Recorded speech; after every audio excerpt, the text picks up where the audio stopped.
మోకాళ్లలో గుజ్జును పెంచి నొప్పిని తగ్గించి సర్జరీని దూరం చేసే ఫ్రీడమ్ వాక్. గన్నవరం మండలం కేసరపల్లి ఐటీ పార్కులో చంద్రబాబు నాయుడు ఈ నెల 12వ తేదీ ఉదయం 11:50 ప్రమాణ స్వీకారం చేయడానికి అన్ని ఏర్పాట్లు కూడా పూర్తవుతూ ఉన్నాయి. శరవేగంతో పనులైతే చేస్తూ ఉన్నారు. మరి అన్ని శాఖల అధికారులు కూడా సమన్వయంతో పనిచేస్తున్న పరిస్థితి మనం ప్రస్తుతం చూస్తున్నాము. ఇక్కడ చూసుకోవచ్చు, సభా ప్రాంగణం ఒక కోలాహలంగా కనిపిస్తుంది.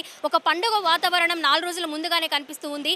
మరి ఉమ్మడి కూటమికి సంబంధించిన అభ్యర్థులు కావచ్చు, అభిమానులు కావచ్చు, ఎమ్మెల్యేలు కావచ్చు, ఒక్కొక్కరిగా మరి ఇక్కడ సభా ప్రాంగణం నుంచి ఎలా పనులు జరుగుతూ ఉన్నాయి అనేది కూడా ఒక్కొక్కరిగా వచ్చి పర్యవేక్షిస్తున్న పరిస్థితి చూస్తున్నాము.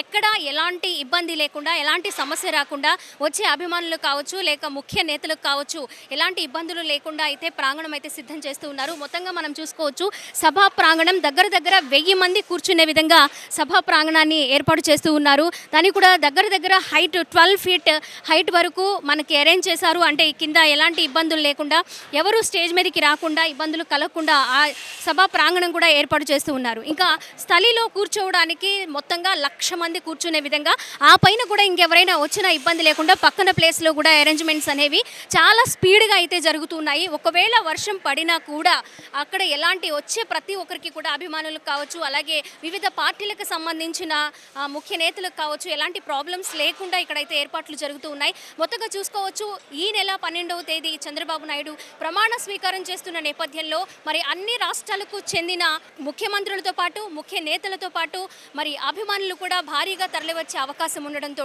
వాళ్ళకి ఎలాంటి అంటే మంచినీళ్ళ దగ్గర నుంచి, కూర్చునే సీటింగ్ దగ్గర నుంచి ఎలాంటి ఇబ్బంది లేకుండా కూడా ఇక్కడ ఏర్పాట్లు అయితే జరుగుతూ ఉన్నాయి. మరి ముఖ్యంగా ట్రాఫిక్ చూసుకోవచ్చు, మనకి ట్రాఫిక్ వచ్చేటప్పుడు కూడా ఇక్కడ ముఖ్యంగా ఈ ప్లేస్ని సెలెక్ట్ చేసుకోవడంలో కూడా ప్రధానమైన పాత్ర అదే ఉంది. ఎందుకంటే ఇక్కడ ఎక్కువగా ట్రాఫిక్కి అంతరాయం కలగకుండా, సిటీలోకి వస్తే కొంచెం ట్రాఫిక్కి ఇబ్బంది కలిగే అవకాశం ఉండడంతో ఈ కేసరపల్లిని సెలెక్ట్ చేసుకున్నట్లుగా మనకి సమాచారం అందుతూ ఉంది. ఇంకా గన్నవరం దగ్గర నుంచే చంద్రబాబు నాయుడు ప్రమాణ స్వీకారానికి మరి మోదీ కూడా హాజరవుతున్న నేపథ్యంలో ఈ పక్కనే ఉన్న కేసరపల్లికి ఎక్కువ డిస్టెన్స్ ఉండదు. అందుకోసమే ఒక రకంగా ఇక్కడ మనకి ఈ ప్లేస్ని సెలెక్ట్ చేసుకున్నట్టుగా కూడా మనం చూసుకుంటున్నాము. అలాగే మరి అన్ని రాష్ట్రాలకు సంబంధించిన సీఎంలు కూడా హాజరు కావడం గమనార్హంగా మనం చూసుకోవచ్చు. ఇక హెలిప్యాడ్లు దగ్గర ఒక 11 వరకు హెలిప్యాడ్లు, అలాగే పార్కింగ్ ప్లేసులు కూడా ఒక 5 ప్లేసెస్ని ముందుగానే సెలెక్ట్ చేసి, పార్కింగ్లకి ఎలాంటి వాహనాలు తీసేటప్పుడు కానీ, వాహనాలు వచ్చేటప్పుడు కానీ, అలాగే 2 వీలర్స్ వాళ్ళు కూడా ఇబ్బంది పడకుండా 5 ప్రదేశాల్లో పార్కింగ్ స్థలాలను కూడా ఏర్పాటు చేశారు. ఇక వచ్చే అభిమానులు కూడా మంచినీళ్ళకి సంబంధించి, అలాగే వాష్రూమ్స్కి సంబంధించి ఇబ్బందులు కూడా లేకుండా వాళ్ళు కూడా కట్టుదిట్టమైన ఏర్పాట్లు ప్రతి ఒక్కరికి, ముఖ్యంగా మహిళలను కూడా దృష్టిలో పెట్టుకొని ప్రధానంగా వాళ్ళకు కూడా ఇబ్బందులు లేకుండా అయితే ఇక్కడ ఏర్పాట్లు జరుగుతూ ఉన్నాయి. ఉదయం నుంచి కూడా ఒక్కొక్కరిగా ఎప్పుడైతే ఈ సమాచారం 12వ తేదీ అలాగే కేసరపల్లిని అనుకున్నారో అప్పటి నుంచి కూడా అధికారులతో పాటు అభిమానుల్లో కూడా ఒక కొత్త రకమైన జోష్ అయితే వచ్చింది. అభిమానులు కూడా ఇక్కడికి రావడము, ఇక్కడే ఉండి దగ్గరుండి చూసుకోవడం, ఇదంతా మాదే, మేము దగ్గరుండి చేయాలి అని వాళ్ళు ఒక్కొక్కరు మాట్లాడుతూ ఉన్న పరిస్థితి మనం చూసుకుంటున్నాము.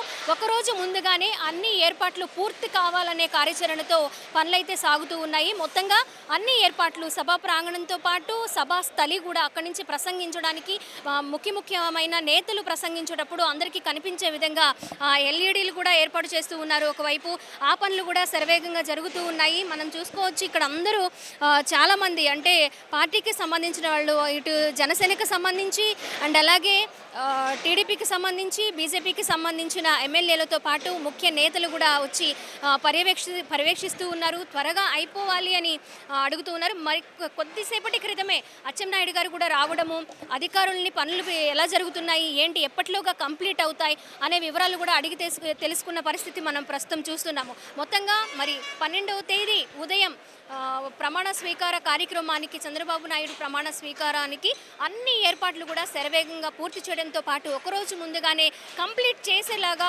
పనులైతే స్పీడ్ అందుకుంటూ ఉన్నాయని చెప్తున్నాం. 12వ తేదీ ప్రమాణ స్వీకారానికి అన్ని ఏర్పాట్లు కూడా కేసరపల్లిలో ప్రారంభమయ్యాయి. శరవేగంతో కూడా కంప్లీట్ చేస్తూ ఉన్నారు. అందరూ అంటే అన్ని అధికారులకు సంబంధించిన వాళ్ళు, అలాగే కూటమి అభ్యర్థులు కావచ్చు, అలాగే అభిమానులు కావచ్చు, అందరూ కూడా పర్యవేక్షిస్తూ ఉన్నారు. ఎప్పుడైతే సమాచారం అందిందో 12వ తేదీ కేసరపల్లిలో చంద్రబాబు నాయుడు ప్రమాణ స్వీకారం చేస్తున్నారు అన్న సమాచారం అందిందో అప్పటి నుంచి కూడా పనులు చాలా శరవేగంగా జరుగుతూ ఉన్నాయి. ఏర్పాట్లు పర్యవేక్షించడానికి వచ్చిన కొంతమంది టీడీపీకి సంబంధించిన వాళ్ళు ఉన్నారు, వాళ్ళతో మాట్లాడదాము. చెప్పండి సార్, ఎలా జరుగుతున్నాయి పనులన్నీ కూడా? అందరికీ నమస్కారం. పనులన్నీ కూడా చాలా శరవేగంగా జరుగుతున్నాయి. ఎప్పుడెప్పుడా అంటూ ఆంధ్రప్రదేశ్ రాష్ట్ర ప్రజలందరూ కూడా ఎదురు చూస్తున్నారు. ఎప్పుడు ప్రమాణ స్వీకారం చేస్తారా, ఎప్పుడు మంచి రోజులు వస్తాయని అందరూ కూడా ఎంతో ఉద్రేకంతో ఉన్నారు. జనం అందరూ కూడా ఈ రాక్షస పాలన పోయి మంచి రాముడి పాలన వస్తుందని చెప్పి అందరూ కూడా ఎంతో ఉద్దేశంతో ఉన్నారు. చంద్రబాబు నాయుడు గారు, పవన్ కళ్యాణ్ గారు కూడా మంచి రాష్ట్ర దిశాదశలు మార్చే విధంగా కష్టపడతారని, అన్నీ మంచి రోజులు జరుగుతాయని కూడా ఆశిస్తున్నాం.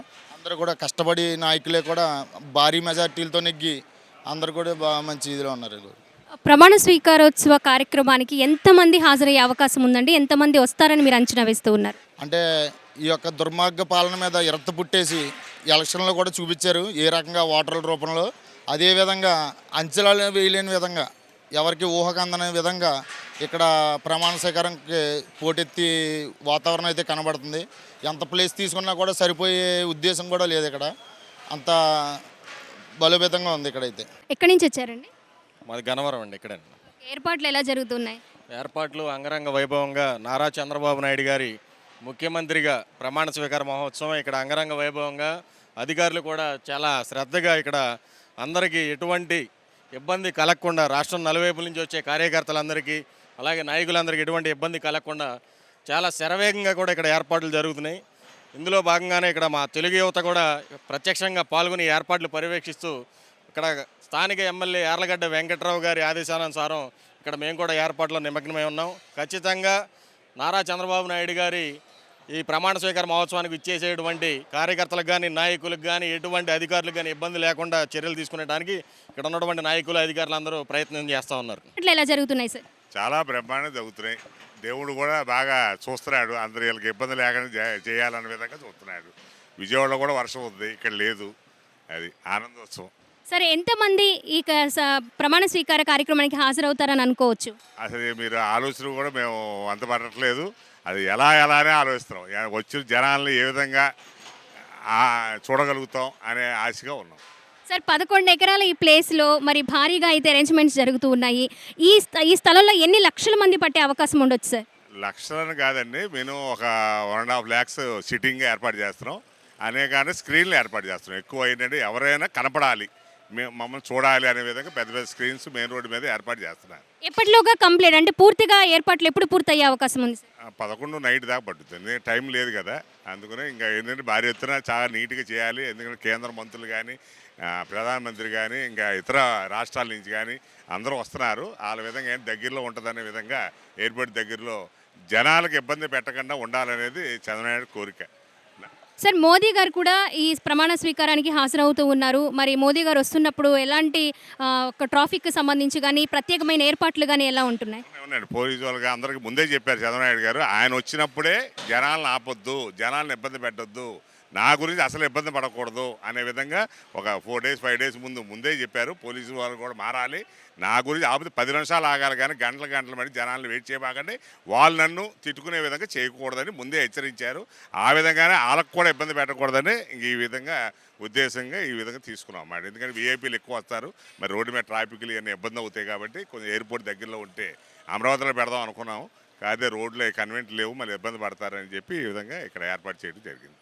సార్, భారీ మెజారిటీతో అయితే కూటమి అధికారంలోకి వచ్చింది. మరి మహిళా ఓటర్లు, మహిళా అభిమానులు కూడా భారీ ఎత్తున హాజరయ్యే అవకాశం అయితే ఖచ్చితంగా ఉంది. వారి కోసం ప్రత్యేకమైన ఏర్పాట్ల విషయం ఏం చెప్తారు? గ్యాలరీ సపరేట్గా ఒక మొత్తం 3 steps వస్తాయి. ఓ స్టెప్ మన లేడీస్గా ఉంటారు. ఆ లేడీస్నే ముందు చూసేది మేము. మగవాళ్ళు ఎక్కడ ఉన్నా చూడొచ్చు. లేడీస్కే ఎక్కువగా ప్రాధాన్యం ఇస్తారు. అది చంద్రబాబు హయాంలో మెయిన్ లేడీస్కే ఎక్కువ, ఓటింగ్ కూడా లేడీసే ఎక్కువ. అది అభ్యంతరం ఏమి ఉండదు.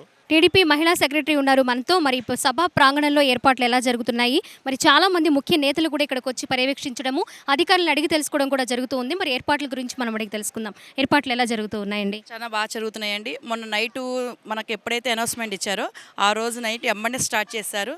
అందరూ స్పీడ్గా వర్క్ అనేది దగ్గరుండి పర్యవేక్షణ అచ్చెన్నాయుడు గారు ఇప్పుడే వచ్చి వెళ్ళారు. కలెక్టర్ గారు వస్తున్నారు, గవర్నర్ గారు, వీళ్ళందరూ మొత్తం ఈ సిఎస్ గారు అందరూ వచ్చారు. ఎప్పటికప్పుడు అబ్జర్వేషన్ చేస్తూనే ఉన్నారు. ఇక్కడ బసవరావు గారని ఈ ఊరి పెద్ద లెజెండ్ అని చెప్పాలి. ఎందుకంటే ఆయన ప్రోత్సాహం లేనిది ఇక్కడ ఏది జరగదు. ఆయన ఎమ్మడిని స్పందించి దగ్గరుండి పని వాళ్ళని పెట్టేసేసి స్పీడ్గా లాక్కొచ్చి చేసుకొస్తున్నారు. ఈ స్థలం కూడా ఆయనదేనండి, ఈసారిదే. కానీ ఇక్కడ అంత స్పీడ్గా జరుగుతుందంటే ఆయన దయవల్లేనండి. ప్రతి గడపకి ఇక్కడ ఎవరైనా లేని వాళ్ళు వచ్చి అన్నా నేను ఈ తలుపు కొడతా అంటే మా బసవరావు గారు అలా ఆదుకుంటారు. ఇక్కడ ప్రతి ఒక్కరికి అలాగే ఆయన అండగా నుంచున్నారు. ఈ ఊరి పెద్దండి ఆయన. అలాగే ఈ పనులు కూడా దగ్గరుండి ఆయన చేస్తున్నారండి.